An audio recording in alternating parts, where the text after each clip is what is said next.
আনাস ইবনে মালিক রাদিয়াল্লাহু তাআলা আনহু হাদিস বর্ণনা করে, হযরত আনাস বলে, আমি আমার নবীর দরবারে 10 বছর খাদেম ছিলাম। আমার নবী রাহমাতুল লিল আলামিন নবী, আমি নবীজিকে প্রশ্ন করলাম, ইয়া রাসূলুল্লাহ, আল্লাহ যে জান্নাত দিবে ওই জান্নাতটা দেখতে কেমন? আমি তো জান্নাতটা দেখতে চাই। আমার নবী আল্লাহর কোরআন থেকে বলেন, সূরা বাইয়িনার শেষ আয়াত, আমার নবীজি আল্লাহ তাআলার কোরআনুল কারীম থেকে বলে, তাজরি, বড় সুন্দর, তাহতিহাল আনহার, ওই জান্নাতটা এত সুন্দর, ওই জান্নাতের নিচে দিয়ে একটা নহর প্রবাহিত হয়, একটা নদী প্রবাহিত হয়। সাহাবায়ে কেরাম বলে, নবী গো, ওই নদীটা দেখতে কেমন? চাঁদপুরের যেই নদী আছে, ওই নদীর মধ্যে 2 রকমের পানি, এক সাইডে ঘোলা পানি আর এক সাইডে নীল পানি। আমার নবীজির হাদিসে মুবারাকা পইরা দেখলাম, আমার নবী বলতেছে, ওই জান্নাতের নদীর মধ্যে 4 প্রকারের পানি আছে। সাহাবায়ে কেরাম বলে, নবীজি ওই 4 প্রকারের পানি কেমন গো? আমার নবী কয়, 1 প্রকার পানি, ওই পানির নাম হলো ইন্না আতাইনা কাল কাউসার, ওই পানিটার নাম হলো কাউসারের পানি। ইয়া রাসূলুল্লাহ, নবী গো, ওই পানি কারা পান করবে? আমার নবী কয়, যাদের অন্তরের মধ্যে আল্লাহ নবীর ভালোবাসা আছে তারা ওই কাউসারের পানি পান করবে।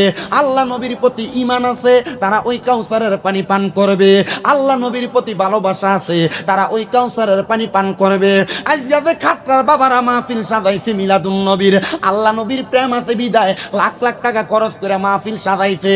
আমরা একটা বিশ্বাস করি, আজকে এই মিলাদুন নবীর মাহফিলের উসিলায় আমরা যদি মারা যাই, মরার পরে ওই কবরের মধ্যে রাহমাতুল লিল আলামিন নবী আমাদেরকে নবীর কুল মুবারকে নিতে পারে কি পারে না? এ খাট্টার বাবা নবী আমার জানাইয়া দেয়, 2 নাম্বার ওই জান্নাতের নদীর মধ্যে আরেকটা পানি আছে, ওই পানিটার নাম হলো সারাবান তাহুরা। ইয়া রাসূলুল্লাহ, নবী গো, ওই সারাবান তাহুরা কারা পান করবে?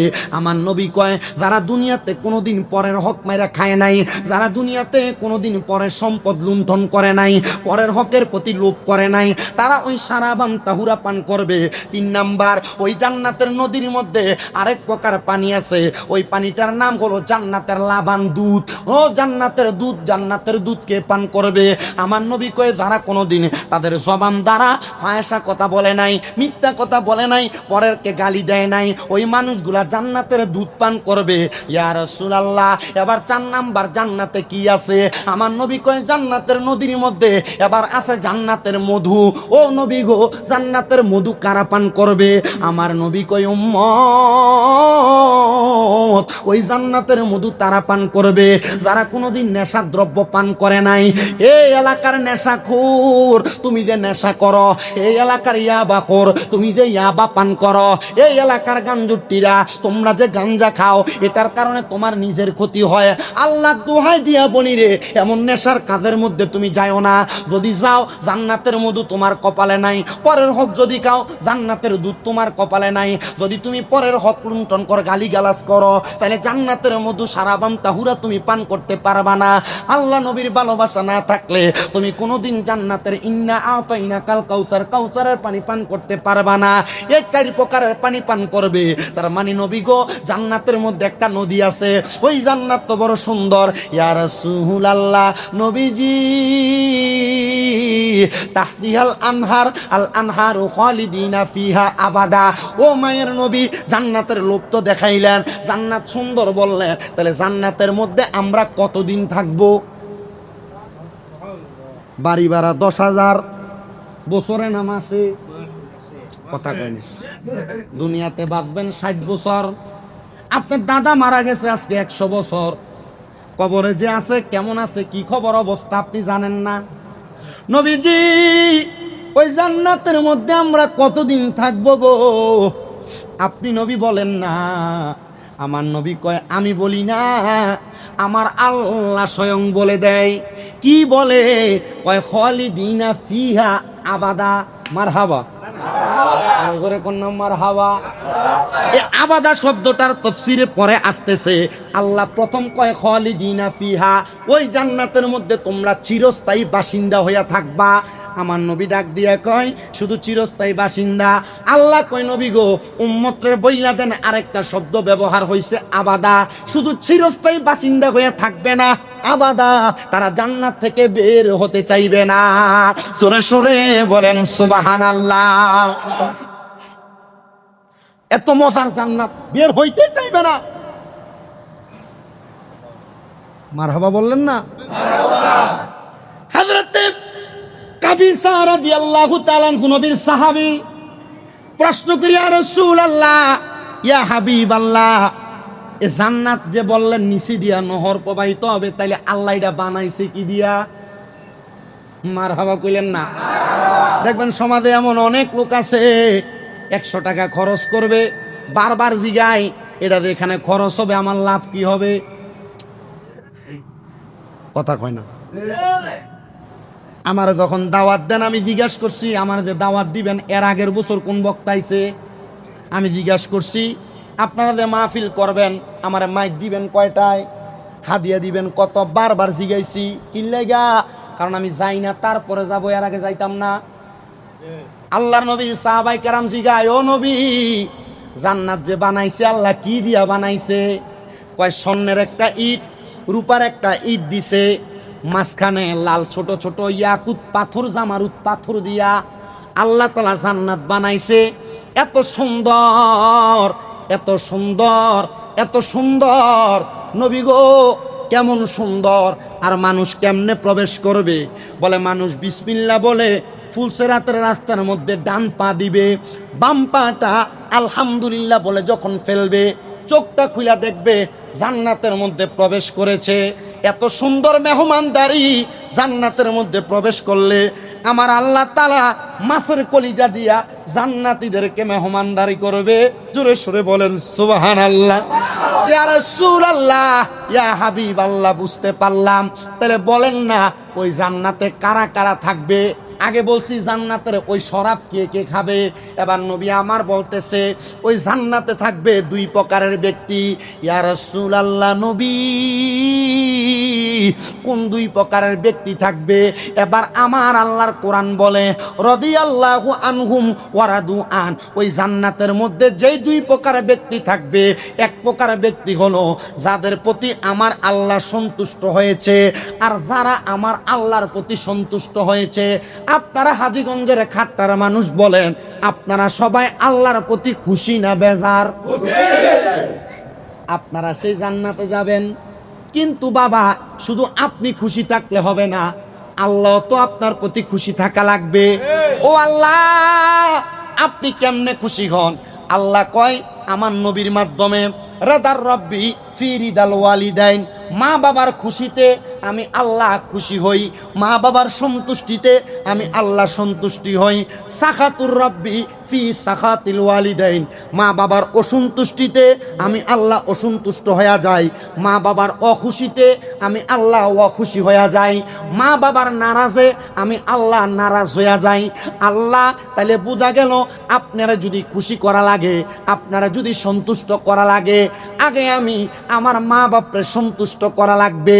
এ খাট্টার বাবা, আমি জানি না আজকের মাহফিলে কে বসছেন, আপনাদের মারে ধমক দিছেন, আপনার বাবারে ধমক দিছেন, আপনার মা বাপরে জুদা করে দিছেন। যুবক বাইরে মুরব্বী বাবারে, মা বাপরে কেউ যদি জুদা করে দিয়া থাকো, মা বাপরে কেউ যদি আলাদা করে দিয়া থাকো, দাও তোমার পাগুলা আমার সামনে দাও, আমি শামিম রেজা জিব্বা দিয়া তোমার পাও পরিষ্কার করে দিব। কেন জানো? কারণ মা বাবার মনে কষ্ট দিয়া আমি শামিম রেজা না, সারা বাংলাদেশের বড় আলেম দিয়ে ওয়াজ করাইবা, এ ওয়াজ দিয়ে কোনো লাভ হবে না। আল্লাহর দোহাই লাগে রে যুবক, আল্লাহর দোহাই লাগে রে মুরব্বী বাবা, তোমরা অনেকে মা বাবার মনে কষ্ট দিয়া রাখছো, একটা ধমকের মাধ্যমে আম্মা আব্বারে কষ্ট দিয়া রাখছো, তোমরা মা বাপরে আলাদা করে দিছো। মা বাপ সকালবেলা এক ভাইয়ের ঘরে ভাত খায়, দুপুর বেলা আরেক ভাইয়ের ঘরে ভাত খায়, সন্ধ্যাবেলা আরেক ভাইয়ের ঘরে ভাত খায়। এমনও আছে এলাকার মধ্যে মা বাপরে ভাত খাবা নিল এলাকায় মেল করা লাগে, পদাইনারে ডাইকা বিচার করা লাগে। কারণটা কি? বলে তারা 3 ভাই মা বাপের খাওয়ায় না, 2 ভাই খাওয়ায়, 1 ভাই খাওয়ায় না। সন্তান না রে না, মা বাপ তোমারে যে মানুষ করছে, মা বাপ যে তোমারে গর্বে নিছে, তোমারে গর্বে মানিয়া বড় কষ্ট করছে, কেমনে তুমি ওই মারে বাদ দাও না? কেমনে তুমি ওই বাবারে ধমক দাও? ওই বাবা নিজে না খেয়ে তোমারে খাওয়াইছে। মা 10 মাস 10 দিন যখন গর্ভে ধারণ করছে, তুমি সন্তানের জন্য মা বড় কষ্ট করছে, মা ভালো করে ঘুমাইতে পারে নাই, পেটের বেদনায় তুমি একবার ডান দিকে লাথি দিছ, একবার বাম দিকে লাথি দিছ। আমি জানি রে, আজকে এই খাট্টার মাহফিলে এমন অনেক বাবারা বসছেন, আপনাদের সন্তান হয়তো আপনাদেরকে কষ্ট দেয়, সন্তানের কাছে মনে হয় চায়া চায়া টাকা নেওয়া লাগে। এ সন্তানের দল মা বাবার মনে কষ্ট দিয়া মক্কার ঘরে যে হজ করবা কোনো লাভ হবে না, মদিনায় যে সালাম দিবা কোনো লাভ হবে না, খাট্টার মসজিদে তাহাজ্জুদ পড়বা কোনো লাভ হবে না। আল্লাহর দোহাই লাগে রে বাবা, ওই মা বাবার মনে কষ্ট দিও না। কেউ যদি কষ্ট দিয়া থাকো, আজকে আমার সাথে ওয়াদা করো, এখান থেকে বাড়িতে যাইয়া মার পায়ের মধ্যে ধরবা, বাবার পায়ের মধ্যে ধরবা, ধরে বলবা মা আল্লাহর রাস্তায় আমি সন্তানরে মাফ করে দেন। মা বাপ যতক্ষণ পর্যন্ত বলছে তোমারে মাফ করে দিছি, ততক্ষণ পর্যন্ত মা বাবার পাও ছাইরো না। বলে হুজুর মা বাবার পাও ছাড়বো না, এটা কেমন কথা বলেন? আমরা এলাকায় অনেক মৌলবী সাহেবরা ফতুয়া দেয়, মা বাবার পায়ে ধরলে এটা শিরিক হয়, মা বাবার পায়ে ধরলে বেদাত হয়। না রে সন্তান না, মা বাবার পায়ে ধরলে শিরিক বেদাত হয় না। আমি শামীম রাজা এমনে বক্তা হই নাই, আমি শামীম রাজা এমনে ওয়াজের স্টেজে বসি নাই, এমনি চেয়ারে বৈশা ওয়াজ করি না। আমি আমার এই মুখগুলা দিয়া আমার মার পায়ে চুমা দিছি, আমার আব্বার পায়ে চুমা দিছি। আমি যেদিন আমার আব্বার পায়ে চুমা দেই, আমার আব্বা বসে দেখ ফোলা কি ফাগলামি করে।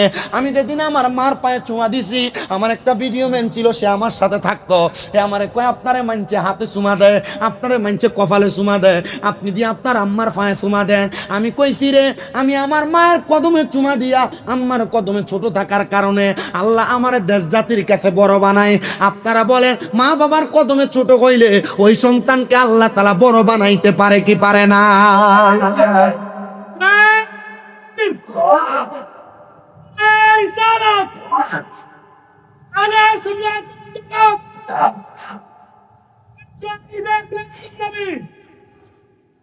তোমরা কোনো দিনও মায়েরই মনেতে কষ্ট দিও না, তোমরা কোনো দিনও মায়েরই মনেতে কষ্ট দিও না।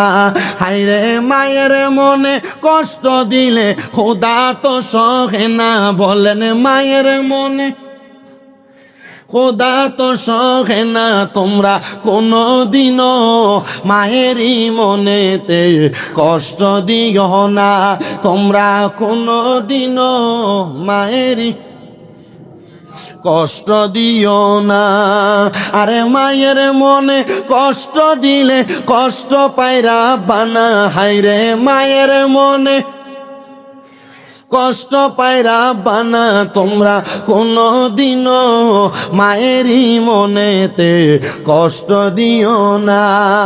কত পাপী আছে যে মাকে কষ্ট দেয়, মায়ের মনে কষ্ট দিয়ে অভিশাপ নেই, বলেন কত পাপী আছে যে মাকে কষ্ট দেয়, মায়ের মনে কষ্ট দিয়ে অভিশাপ নেই।